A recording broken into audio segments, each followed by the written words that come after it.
Hello friends, welcome to my channel. My name is Vinay. आज हम start करेंगे class 10th का chapter 6 life process. Most important chapter है biology में class 10th का लाइफ प्रोसेस। जितना बड़ा चैप्टर है उतना ही इंटरेस्टिंग चैप्टर है। हम इसको पढ़ेंगे। Let's start with me. Before starting this chapter, हम ये देखेंगे कि the most important thing is कि हाउ टू डिसाइड कि समथिंग इज अलाइव और नॉट। ये हम कैसे डिसाइड करेंगे कि कौन सी चीज अलाइव है और कौन सी चीज नॉट अलाइव है। हम ये देखेंगे तो हम डिफरेंट करेक्टर्स और डिफरेंट क्राइटेरिया है जिससे हम ये डिसाइड करेंगे कि कौन सी चीज अलाइव है और कौन सी चीज नॉन अलाइव है। First thing is movement. Movement ये एक मेजर क्राइटेरिया भी है। मूवमेंट जो है मेजर क्राइटेरिया भी है डिसाइड करने के लिए कि समथिंग इज अलाइव और नॉट। मूवमेंट कैसे हम डिसाइड, मूवमेंट अब देखेंगे कैसे। अब लिविंग थिंग्स हैं लाइक एनिमल्स हैं, they can move one place to another place from our body part से एक प्लेस से दूसरी जगह। अगर हमें यहाँ से पानीपत जाना, यहाँ से हमारे पानीपत जाना है तो हम सिंपली ऐसे अपनी बॉडी पार्ट से हम जा सकते हैं। तो हमने मूवमेंट की, एक जगह से दूसरी जगह मूव किया हमने अपने आप को। सिमिलरली प्लांट्स हैं, प्लांट्स भी मूव करते हैं। वो अपने पत्तों को बढ़ाते हैं, अपनी शूट को बढ़ाते हैं, अपनी रूट्स को बढ़ाते हैं, अपनी हाइट को, वो ग्रोथ में अपने मूवमेंट करते हो रूट्स को एक जगह से दूसरी। बट बहुत ही स्लो मूवमेंट होती है जिसको ऑब्जर्व करना बहुत ही डिफिकल्ट होता है। बट वो क्या है, वो मूवमेंट करते हैं। मूवमेंट क्या है, लिविंग थिंग्स में है बट नॉन लिविंग थिंग्स में। क्या आपने कभी एक पत्थर को दूसरी जगह जाते हुए देखा है? हाँ, ये हो सकता है कि अगर उसको एक्सटर्नल हेल्प की नीड हो, अगर कोई उसको एक्सटर्नल फोर्स लगा रहा हो, एक्सटर्नल हेल्प की नीड हो, तो वो क्या है, खुद से मूव कर लेगा। क्योंकि अगर उसे कोई धक्का देगा या कोई एक्सटर्नल हेल्प करेगा तो मूव हो जाएगा। तो एक्सटर्नल हेल्प के विदाउट जो मूव कर सके उसे नॉन लिविंग, जो अलाइव हम कहेंगे। अब ऐसे चेयर का एग्जांपल, क्या आपने देखा है कि एक कमरे में अपनी चेयर रखी तो वो अपने आप दूसरे कमरे में चली जाए? ऐसा नहीं होता। क्यों? ऐसे तो आपकी चेयर है कि आपके घर पे कोई मेहमान आया, आपने एक चेयर रखी थी, चेयर को बोल दिया आ जाए इस कमरे में आ जाए, तो वो आ गई। ऐसा नहीं होता। हम खुद उसको एक्सटर्नल हेल्प, हम खुद उसको उठा के लाते हैं। तो उसे किस चीज की नीड हुई? एक्सटर्नल हेल्प की नीड हुई। Next criteria is growth. अब ग्रोथ, सिमिलरली ग्रोथ, हमने देखा कि जब हमने अपनी मम्मी से बर्थ लिया, किसी ने भी अपनी मम्मी से बर्थ लिया तो हम बहुत ही छोटे थे। सारे हम बहुत छोटे। बट अब हम 10th स्टैंडर्ड में तो अपने खुद की हाइट देखी है। मेनली वो हाइट बहुत ही बड़ी हो चुकी है। जब हमने जन्म लिया और आज तक हम अपनी हाइट को देखें तो बहुत लंबी हमारी। तो हमने क्या किया, ग्रोथ तो हमने किया। ऐसे ही प्लांट्स तो ग्रोथ करते हैं। हमने छोटा सा एक पेड़ लगाया आम का, 4-5 साल बाद देखा तो वो बहुत ही बड़ा हो गया, उस पे आम भी लगने लग गए। तो क्या हुआ, उस पे ग्रोथ हुई ना। तो यही ग्रोथ एनिमल्स और प्लांट्स यानी लिविंग थिंग्स पे तो आती है, अलाइव पे तो आती है। बट इन जो अलाइव नहीं उस पे देखो। अब चेयर है, अब ये तो नहीं आपने एक छोटी चेयर ली बच्चों वाली, जो बच्चे खेलते हैं डॉल वाली, तो वो ऐसे तो नहीं कि वो अपने आप बड़ी हो जाएगी 2-3 साल बाद। ऐसे तो आप बच्चों की चेयर लगा के रख लो और वो अपने आप बड़ी हो जाए। ऐसे सिमिलरली आपने घर बनाया एक छोटा सा और क्या है कि वो देखते देखते बड़ा हो गया। ऐसा नहीं होता, ग्रोथ नहीं होती हमारे घर की। तो ऐसे तो हम छोटी चीजें लेंगे और उसकी ग्रोथ करते रहेंगे। हमने छोटा सा घर बनाया, उसकी ग्रोथ हुई। तो ऐसा नहीं होता। लिविंग थिंग्स के अंदर ही ओनली ग्रोथ होती जो अलाइव है। Next is need food. हमें खाने की जरूरत पड़ती है। मैं तो हमेशा तीनों टाइम खाता हूँ। आपको भी खाने की बहुत सारी नीड पड़ती होगी कि आप सुबह खाया, दोपहर को खाया, शाम को खाया। तो तीनों टाइम खाने की नीड पड़ती है। बट नॉन लिविंग थिंग्स में ऐसा नहीं होता कि नॉन लिविंग थिंग्स जो कि अलाइव नहीं है उनमें क्या होता है कि आपने कभी देखा है कि आपने टेबल पे खाना लगाया रात को? ये आपने देखा नहीं, ऑब्जर्व किया कभी कि खाना लगाया, क्या आपने टेबल, क्या आपकी टेबल ने कभी आपका खाना खाया है? तो जो नॉन अलाइव है वो कभी खाना नहीं खाते, उन्हें खाने की नीड नहीं पड़ती। Next thing excrete. आप वेस्ट मटेरियल को एक्सक्रीट करते हो but non living things excrete नहीं करते। एक्सक्रीट कैसे करें? जब उन्होंने कुछ खाया ही नहीं, कुछ किया ही नहीं, तो एक्सक्रीशन कैसे होगा? तो उन्हें एक्सक्रीशन की बिल्कुल नीड नहीं होती। ना रेस्पिरेशन, हम रेस्पिरेट करते हैं बट जो नॉन लिविंग थिंग्स है वो रेस्पिरेट नहीं करते। सिमिलरली रिप्रोड्यूस, हम रिप्रोड्यूस करते हैं अपने आप को। ह्यूमन बीइंग्स और एनिमल्स, प्लांट्स आपस में रिप्रोड्यूस करते हैं। वो क्या रिप्रोडक्शन होता है उनके, वो कैसा भी रिप्रोडक्शन हो पर होता है reproduction. But in non living things क्या नॉन लिविंग थिंग्स में रिप्रोडक्शन होता है? ऐसे तो ये है कि एक चेयर होगी, उसकी 12 चेयर बना ली, एक दर्जन चेयर ली तो उसकी 24 चेयर बना ली, ऐसा नहीं होता। तो उसमें रिप्रोडक्शन नहीं होता, ये रिप्रोड्यूस नहीं होती वो। बट एनिमल्स में रिप्रोडक्शन होता है। उसके बाद नेक्स्ट क्या दे रखा है, the major criteria which is use to decide whether something is alive और नॉट अलाइव इज मूवमेंट। ये क्या है, जो मेजर क्राइटेरिया है, ये मैंने बता दिया कि डिसाइड करने के लिए कौन सी चीज अलाइव है कौन सी चीज अलाइव नहीं, वो क्या है, मूवमेंट। मूवमेंट एक ऐसा क्राइटेरिया क्यों है, ये मैंने आपको बता दिया। अब देखो, मूवमेंट एनिमल्स के अंदर फास्ट होता है, जिसे हम ऑब्जर्व कर सकते हैं इजिली। ये तो हमने देखा ही है कि अब हम छोटे बच्चे थे, हमारी कोई छोटी फोटो, अब की फोटो देख लो, कितना डिफरेंस हो गया। सिमिलरली प्लांट्स के अंदर ऐसा नहीं होता, एनिमल्स जो है एक जगह से दूसरी जगह जाते हैं, पर प्लांट जाते तो है बट बहुत ही, मतलब हमें इतना दिखाई नहीं देता, अच्छी तरह हम देख नहीं पाते। तो मूवमेंट क्या एक अच्छा क्राइटेरिया है। अब हम बढ़ेंगे अपने चैप्टर की ओर, life process. So life process क्या है, हमारी लाइफ की प्रोसेस सेम थिंग। तो हम क्या से डिफाइन करेंगे, बेसिक फंक्शन को परफॉर्म्ड करने के लिए, कि जो भी हमारी डेली लाइफ में जो भी फंक्शन हो रहे हैं उनको परफॉर्म्ड करने के लिए लिविंग ऑर्गेनिजम्स के द्वारा मेंटेन करती है, जो हमारी बॉडी को, जो भी हमारी बॉडी को मेंटेन करती है बेसिक फंक्शन को परफॉर्म्ड करने के लिए, उन प्रोसेस को कहते हैं लाइफ प्रोसेस।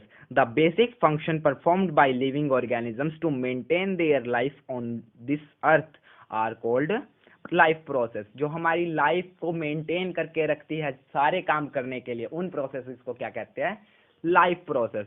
जैसे transportation, respiration, excretion, reproduction, metabolism, nutrition, ये सारी प्रोसेसेस क्या है, हम एक दिन में तो कर ही लेते हैं। तो रेस्पिरेशन तो हर टाइम करते हैं, ट्रांसपोर्टेशन भी हर टाइम, एक्सक्रीशन भी करते हैं हम, रिप्रोडक्शन भी होता है, मेटाबॉलिज्म भी होता है, न्यूट्रिशन भी होता है। तो ये क्या है, ये हमें किस चीज के लिए, किसी ना किसी चीज के लिए हेल्प तो करती है, कोई ना कोई फंक्शन के लिए हेल्प तो करती है। तो इसलिए ये क्या है, हमारी life process. In this chapter only हम 4 टाइप्स के लाइफ प्रोसेसेस के बारे में पढ़ेंगे, nutrition, respiration, transportation, excretion.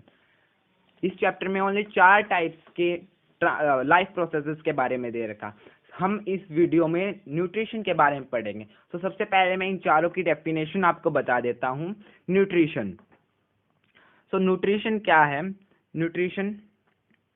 Nutrition involves taking of inside, कि कोई भी एक्सटर्नल से, कहीं भी इनसाइड से फूड लिया और उसको क्या है, कन्वर्ट इनटू स्मॉलर, कोई भी एक कॉम्प्लेक्स फूड खाया और उसको सिंपलर फॉर्म में कन्वर्ट कर दिया और उसके क्या कर दिया, एनर्जी एब्जॉर्ब कर दिया, जो उसकी वो थी ना एनर्जी, या कुछ एनर्जी थी उसकी, उसको एब्जॉर्ब कर लिया, तो उसे हम क्या कहेंगे, nutrition. Then is respiration. Respiration क्या है, कि respiration is process which release energy from the food absorb by the body. जो हमारी बॉडी ने फूड को एब्जॉर्ब किया है, जो भी हमने फूड खाया था न्यूट्रिशन में, उसको हमने एब्जॉर्ब किया है, अब उसको रिलीज किया एनर्जी के फॉर्म में, तो उसे हम कहते हैं respiration. Then in transportation, transportation is very simple, कि एक सब्सटेंस लाइक ब्लड हमारे बॉडी में है, तो एक जगह से दूसरी जगह मूव्ड करवाना उसको, one part to another part of the body called transpiration. Then is excretion. Excretion क्या, excretion is the process in which the waste material, जो भी हमारे अंदर वेस्ट मटेरियल प्रोड्यूस हुआ है उसको बाहर निकालना, removed from the body, called excretion. Then why energy is needed for them, energy की हमें लाइफ प्रोसेस में बहुत नीड होती है। क्या है, अब एनर्जी हमें कौन प्रोवाइड करता है, फूड हमें एनर्जी प्रोवाइड करता है। तो फूड एक ऐसा फ्यूल है जो कि हमें एनर्जी प्रोवाइड करता है। तो हमें एनर्जी प्रोवाइड करने के लिए क्या, किस चीज की जरूरत है, फूड की जरूरत है। तो हमें अब नेक्स्ट, अब हम टॉपिक पे आते हैं, न्यूट्रिशन। तो न्यूट्रिशन क्या है, न्यूट्रिशन एक ऐसी प्रोसेस है, is the process by which organisms can assimilate and utilise food from the basic needs.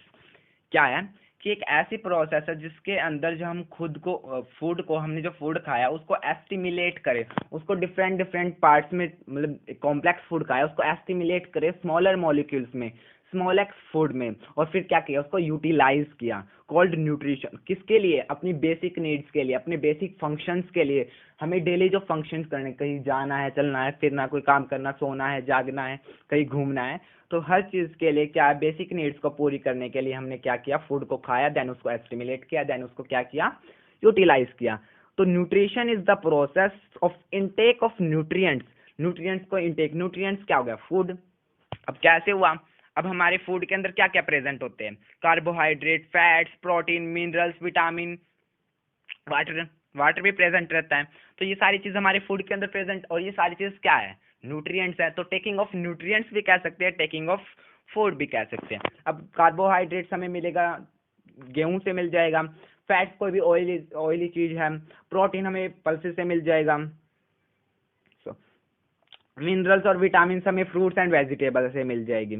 सो क्या है, और उसको खा तो लिया अब हमने, और उसको क्या करना है, यूटिलाइज भी करना है, साथ में हमने क्या करना है, उन न्यूट्रिएंट्स को यूटिलाइज भी करना है, as well as utilization called nutrition. तो न्यूट्रिशन समझ में आ गया, न्यूट्रिशन क्या होता है। अब आ गया मोड्स ऑफ न्यूट्रिशन। तो न्यूट्रिशन मेनली दो टाइप्स का होता है, ये देखो अब न्यूट्रिशन, एक होता है ऑटोट्रॉफिक न्यूट्रिशन, एक होता है हेटरोट्रॉफिक न्यूट्रिशन। नाम से ही पता चल रहा, autotrophic, autotrophic, auto means self, trophic means, troph means organisms. इसकी क्या डेफिनेशन होगी, autotrophic nutrition is that mode of nutrition, एक ऐसा मोड ऑफ न्यूट्रिशन है जिसमें organisms make their food by it own, अपने आप खाना बनाते, किसके साथ, सिंपल इनऑर्गेनिक मैटर के साथ। जो इनऑर्गेनिक मैटर है, क्या हो गया इनऑर्गेनिक, CO2 हो गई, वाटर हो गया, H2 हो गया, और सनलाइट होगी, तो ये सारे क्या है, इनऑर्गेनिक मटेरियल है। तो इनसे जब खाना बनाएंगे ऑटो, खुद खुद जब इनसे सेल्फ मेडिंग, तो क्या होगा, ये ऑटोट्रॉफिक न्यूट्रिशन। उसके बाद एक चीज आप हमेशा ध्यान रखना, फूड जो है वो ऑर्गेनिक मैटर है, ना कि इनऑर्गेनिक मैटर। तो फूड है वो ऑर्गेनिक मैटर है। उसके बाद ऑटोट्रॉफिक, अब ऑटोट्रॉफिक न्यूट्रिशन। अब ऑटोट्रॉप्स क्या होता है, एक कई जगह आ जाता है, what do you mean by autotrophs. तो ऑटोट्रॉफिक अलग डेफिनेशन है, those organisms that perform this nutrition या परफॉर्म दिस फंक्शन, या जिस मोड से, जो ऑर्गेनिजम्स इस मोड से खाना प्रोवाइड करता है या खाना लेता है, तो उसे हम कहते हैं ऑटोट्रॉप्स। सो कौन कौन से हो गए, जैसे कि कुछ ग्रीन प्लांट्स हो गए, सारे ग्रीन प्लांट्स, मेनली सारे ग्रीन प्लांट्स, और कुछ बैक्टीरिया, ये सारे क्या है, ऑटोट्रॉफिक ऑटोट्रॉफिक मोड से खाना लेते हैं। Then heterotrophic nutrition, heterotrophic nutrition, hetero means different, hetero means others, जो कि दूसरों पे डिपेंड होता हो। तो सिमिलरली इसका opposite, just opposite, heterotrophic nutrition is that mode of nutrition, ऐसा मोड ऑफ न्यूट्रिशन है, organisms can not make their food it's by own, अपने आप से खाना नहीं बनाते, तो वो क्या है कि किसी और पे डिपेंड होते अपने खाने के लिए। जैसे क्या हो गया, डियर हो गया, टाइगर हो गया, हम भी किसी और पे डिपेंड होते अपने खाने के लिए। अब नेक्स्ट है ऑटोट्रॉफिक एंड हेटरोट्रॉफिक, ये डिफरेंस दे रखे हैं।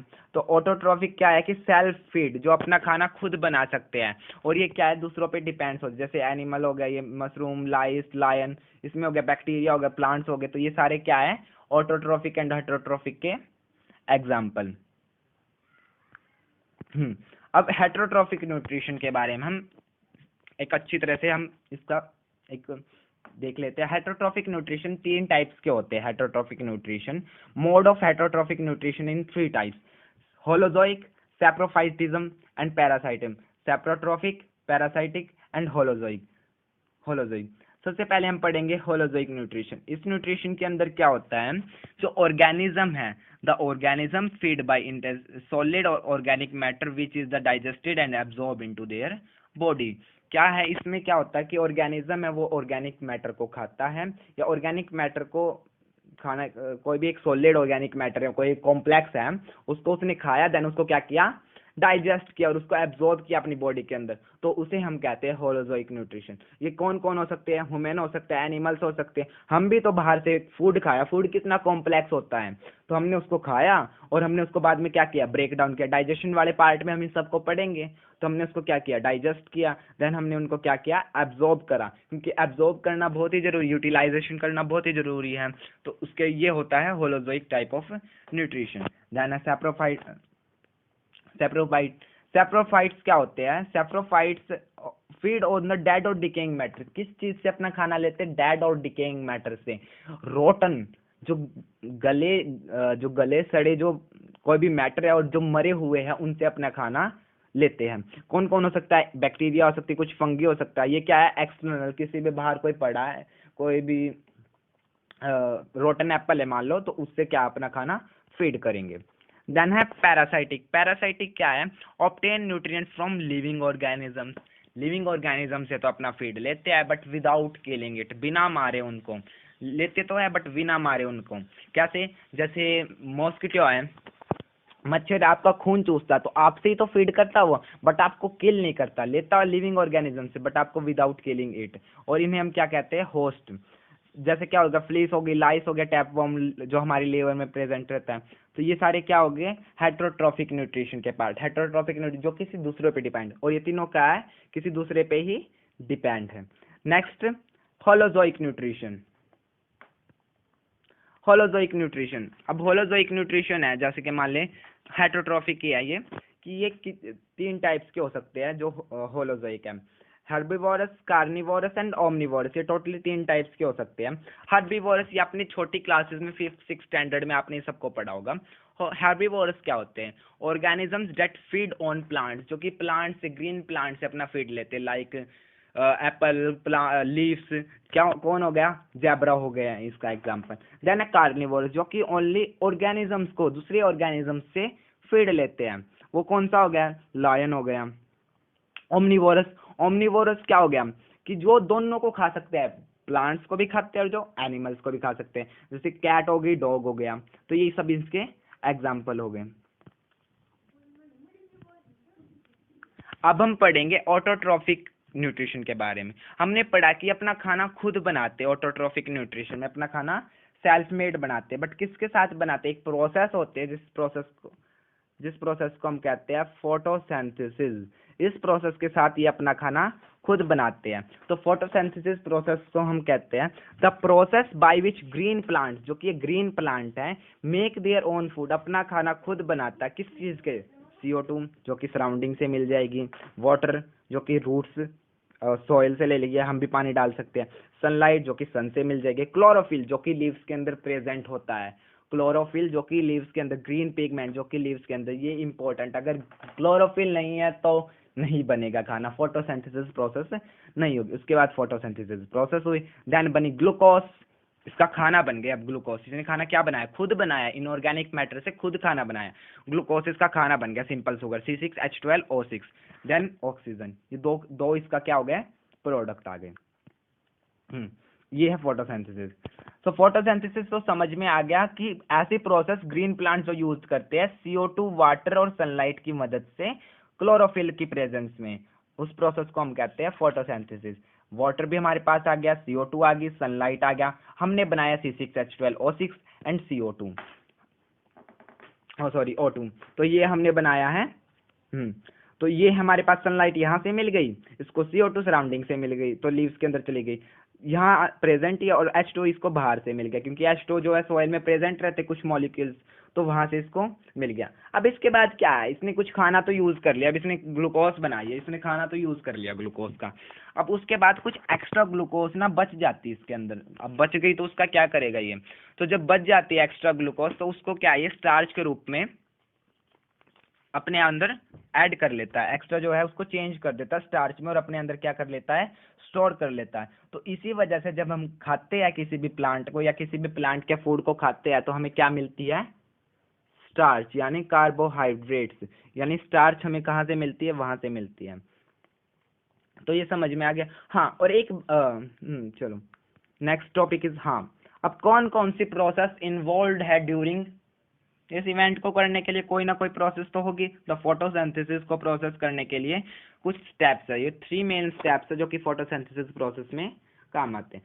First is absorption of light energy from chlorophyll bye chlorophyll. Chlorophyll से, जो कि लीव्स के अंदर प्रेजेंट है, सनलाइट को क्या करेगा? वो एब्जॉर्ब करेगा। उसके बाद कन्वर्जन ऑफ लाइट एनर्जी, उसके बाद क्या होगा? एब्जॉर्ब तो कर लिया, अब उसके अंदर लाइट तो चली गई, अब लाइट एनर्जी उसने एब्जॉर्ब की है, तो उसको क्या करेगा? केमिकल एनर्जी में चेंज करेगा। और क्या करेगा? वाटर जो मॉलिक्यूल, जो उसने वाटर लिया था, सबका काम आएगा। सनलाइट का काम आ गया, क्लोरोफिल का काम आ गया। सनलाइट के ने क्या, सनलाइट का भी काम आ गया, क्लोरोफिल का। अब आ गया वाटर का। तो वाटर क्या हुआ?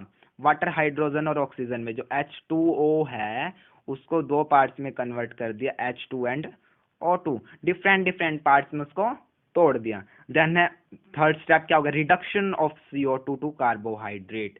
CO2 से कार्बोहाइड्रेट का रिडक्शन हो गया, जो कार्बोहाइड्रेट है वो बाहर निकल गई।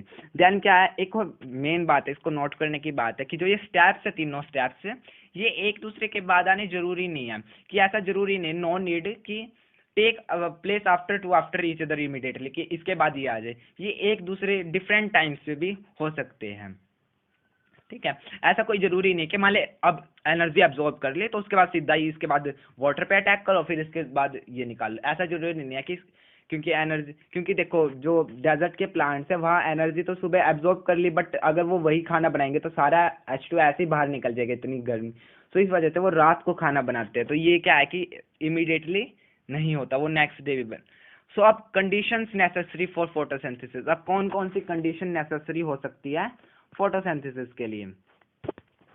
अब कौन कौन सी कंडीशंस है वो हम देखेंगे। सनलाइट, सनलाइट बहुत जरूरी, हमने देखा था कि सनलाइट जरूरी है, सनलाइट के बिना तो हो ही नहीं सकता। उसके बाद क्लोरोफिल जो कि लीफ के अंदर प्रेजेंट है वो भी बहुत जरूरी है। CO2 जो हमें एक्सटर्नल बाहर से मिली है वो भी बहुत जरूरी है। उसके बाद सनलाइट और सॉरी वाटर, वो भी हमें बहुत जरूरी। तो ये चारों चीज क्या है, ये चारों चीज बहुत ही जरूरी है। और रॉ मटेरियल फोटोसिंथेसिस के लिए रॉ मटेरियल कौन सा है, CO2 एंड वाटर जो है, ये दोनों क्या है, रॉ मटेरियल है, ठीक है। सो in this video, so please like, comment and subscribe my channel and thanking for watching my video. In next video में मैं आपके लिए लेके आऊंगा न्यूट्रिशन इन एनिमल्स, जो कि ये अभी पार्ट फर्स्ट था न्यूट्रिशन का, पार्ट सेकंड एंड होल जो पूरा चैप्टर रह गया, और 2 एक्टिविटीज इसके अंदर है। नेक्स्ट वीडियो में मैं आप सभी के लिए वो लेके आऊंगा। थैंक